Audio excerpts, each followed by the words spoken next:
Ko'olohim La Yahweh Bashim Yahshua Bashim Kakadash. The bonus to the apostles of El's Great Millstone. Peace, citation, hope for elect Shalom. And Lord willing, I'll come up with a title for this lesson, but I'm just gonna get into the article, and it shows from the title says, shocking video shows shooter opening fire on man trying to defend his girlfriend in New York City convenience store, NYC. It says by William Farrington, Georgette Roberts, and Amanda Woods, published August 8th, 2024, 3:30 p.m. Eastern time, ET. It says heart-pounding footage shows the moment a shooter unloaded his weapon on a man who was trying to defend his girlfriend from two creeps inside a Queens convenience store this week. The clip obtained by the Post Thursday shows the 34-year-old victim entering the One World convenience store in Richmond Hill and apparently exchanging words with two men standing near the door. One of the men shoved the victim, who then squared off to fight, the clip shows. That's when the man standing behind the shover raised a black gun. He is shown firing off a single shot that appeared to miss the victim but shattered the glass door of the store. Then the gunman kept firing, pelting the victim with bullets until he fell face down onto the ground. Right away, he pulled out the gun and started shooting more than 8 times, the store manager, who declined to give his name, told the Post Wednesday. And let's see. It says 2 menaces stepped over the victim, the gunman still holding his weapon, as they fled from the store, the footage shows. The gravely wounded man is shown trying to crawl on the ground before the clip cuts out. A later portion of the footage viewed by the Post but not released shows the victim's girlfriend running back in the store and screaming as she hugged her loved one on the ground. The horrifying scene frightened the worker behind the counter, who dropped to the floor, the manager said. Cops say the victim was blasted 4 times in the back and twice in the right arm during the 10:30 p.m. shooting at the shop on Jamaica Avenue near 125th Street, the authorities said. It's very sad, the manager said, adding that in New York City, you can't come to grab a water with your girlfriend without getting shot. The victim was rushed to Jamaica Hospital Medical Center, where cops say he is listed in critical but stable condition. Before the shooting, the 2 suspects were trying to chat up the victim's gal pal, in other words, girlfriend, who had stepped into the store to grab a bottle of water and candy, according to the manager. The interaction enraged the victim, who was waiting in the car but apparently went inside to confront the pair. The manager said both the victim and his girlfriend were regular customers at the store. I hope he recovers fully. He is a good guy, he said. Store worker decried the city's gun violence problem and revolving door justice system that allows criminals to return to the streets. They catch someone with a gun, they arrest him, and within 24 hours you're going to see him on the streets. That's crazy, the manager said. Do you think I'll walk around New York City with my wife and 4 kids? The man added. I would have lost my mind. Shootings have risen so far this year in 102nd Precinct, which covers the area where Monday's violence occurred. So far this year, 11 people have been shot in 7 incidents within the precinct's boundaries, compared to 7 people hurt in 5 shootings during the same period in 2023, the latest NYPD statistics show. The mayor is focused on what's going to bring money to the city, but not on guns in the streets. The manager said of Mayor Eric Adams. And quote, a lot of crimes happen on Jamaica Avenue with guns, he added.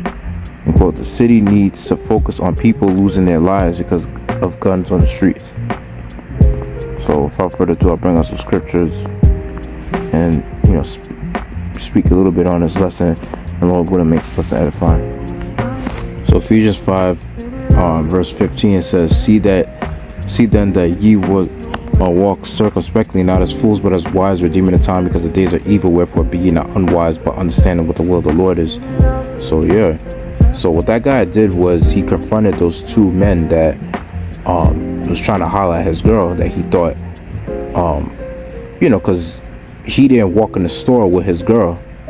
You see, anytime, if you don't want any man hollering at your woman you gotta walk in the store with her. You shouldn't just be waiting in the car trying to, wait on your woman going to the store. Because, like, a lot of times, best believe, if she's going to the store without being chaperoned by a man, she's gonna basically get hit on by some guys. You know what I mean?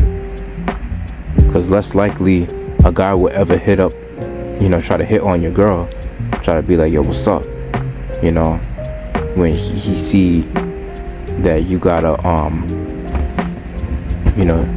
man with your girl, you know what I mean? Like, when he see you with your girl, he, more than likely, no guy is gonna try to holler at your girl. But in this case, they didn't see her with a man in the store. And now this guy comes into the store. Of course, he's gonna play his tough guy act. And a lot of times, like, Jake, and just saying in general, you gotta take it easy with that tough guy act.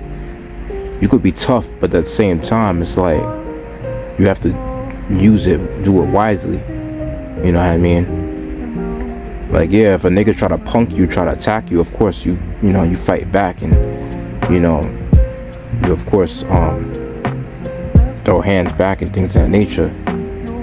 It's even good to train on boxing, kickboxing and wrestling to make sure you have a one-up on these niggas. But then it's like, what I'm saying is that ultimately you have to be wise and try not to say anything or do anything to cause contention as much as possible. Because this guy, like, he's in critical condition in the hospital. So if he makes it out alive, he'll be lucky, for surviving 8 shots. And of course, that's the will of the Heavenly Father, And to those 2, savages that killed that nigga,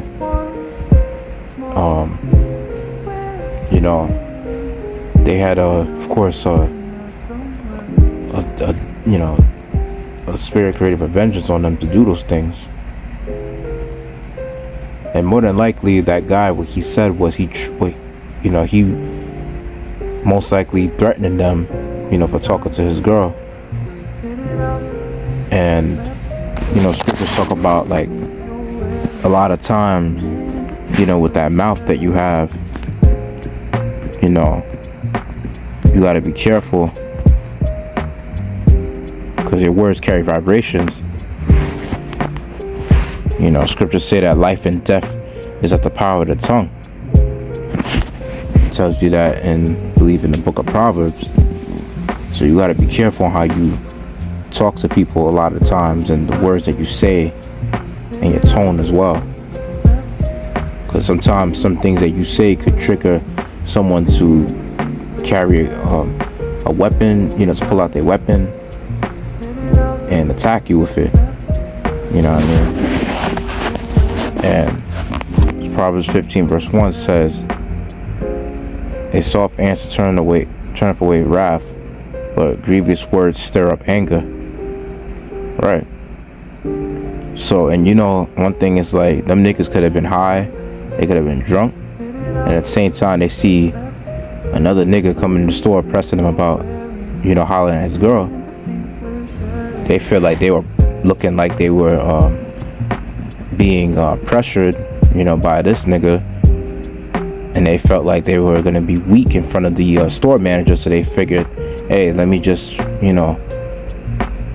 slime this nigga, because he's trying to make me look like a punk, in front of the people that's working in the store, or the person that's working in the store. And that's the thing about Jake, is like, Jake will look tough and do the most bitches shit of all time, which is like trying to jump you or try to get a weapon to attack you, all just because they want to look tough. And that makes you look like a bitch, honestly.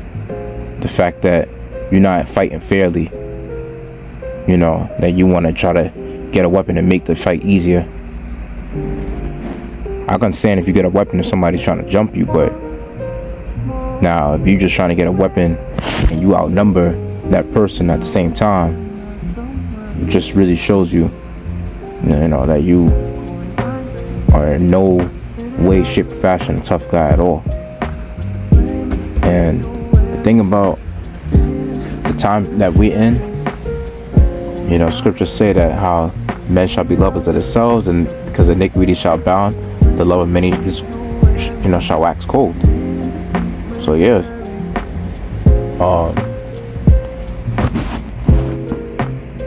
at the same time, like those niggas that were hollering at his girl, they were considered to be creeps. But if they would, let's just say, like, now, if they were stalking that girl, even then it's like, of course you got to be careful how you talk to people in a way out in the street. You just let them know, like, yo, that's my girl, chill, and just keep it pushing. You know what I mean? But just don't be trying to curse them out, try to look all big and bad like a super hero. So for in front of your girl, to think that you could take down two guys for trying to holler at her. See, if they attacked him now, that's a different story, if they attacked first. But in this sense, like, he approached them for doing that. And ultimately, the best thing for that guy to do is to make sure you go in the store with your girl. And this is the reason why in the future, in the times to come, very soon, you're gonna have men like those guys, and even worse. Like, they ain't gonna be hollering at any woman anymore. They're just gonna do what comes to their mind. It's like they're just gonna snatch a woman up like that and just have their way with that woman, however they please. It's gonna come into that time, and very soon, like, ultimately, women nowadays, it's like they just go out there, they have their revealing clothing, they're not dressed in a modest apparel. So it's like, of course you're gonna have guys to try to hit you up and try to hit on you and shit. And if they see you by yourself and they assume that you by yourself, of course that's gonna make you more of a target for those men to try to holler at you. And men hollering at you is gonna be the least of your problems in the times to come. So, it's gonna come into that time where, staying your ass at home as a woman and serving your man and making your man go out and do, XYZ for you, which is like, bringing in whatever you wanted from the store or whatever the case is. We're gonna come back to those times.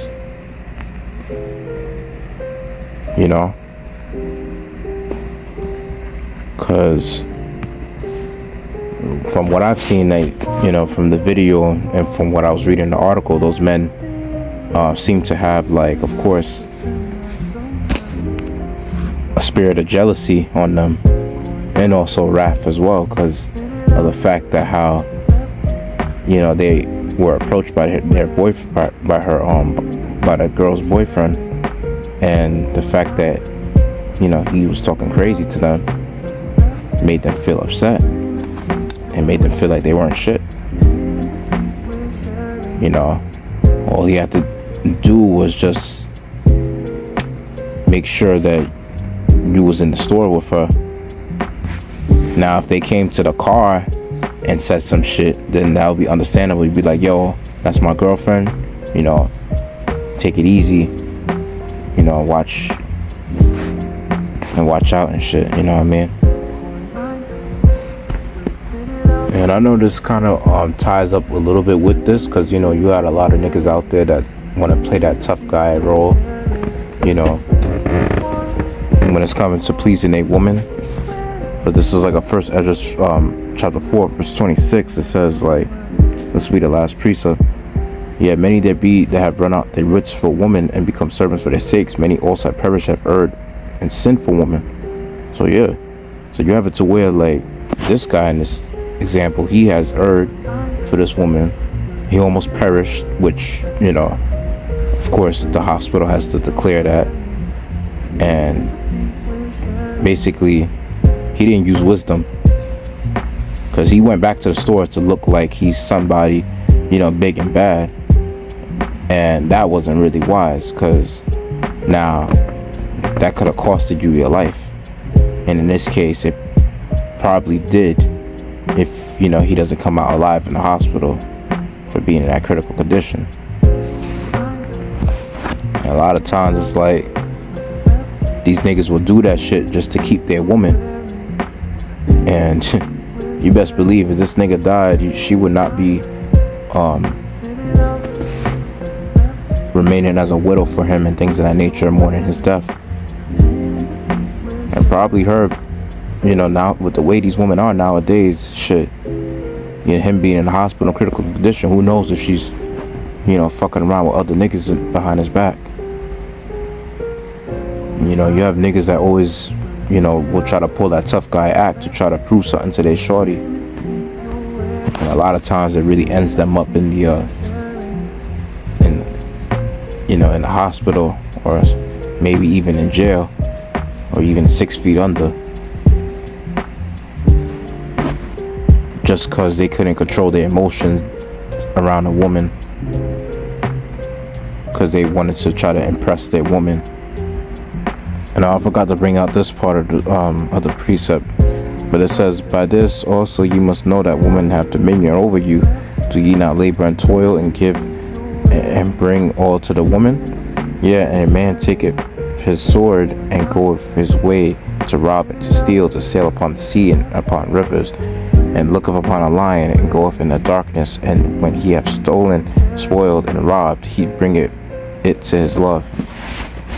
So yeah, and in this sense, you know, this man almost, you know, pretty much, he actually risked his life for something that he could have literally, you know, let slide, in a sense, because it's not like they slapped his woman's behind, or it's not like they pretty much stalked her to the car that he was in. You know what I mean? So, you know, moral of the story, you know, always apply that wisdom. You know, scriptures say, you know, that's the most principal thing, because he would have avoided catching those bullets if he just had used wisdom and didn't go to the store at all. That would have been the smartest decision. And of course, his life is in the Most High's hands, because it's up to the Heavenly Father if he decides to make him live to tell the story, you know. So with that, hope I made lesson edifying. Let's give all glory, praise, and honor to Adonai Yahweh, Bashem Shalom, Yahweh Shah, Bashem Kakadash, Stop honest, apostle, great Muslim, peace, I say, hopeful life. Shalom.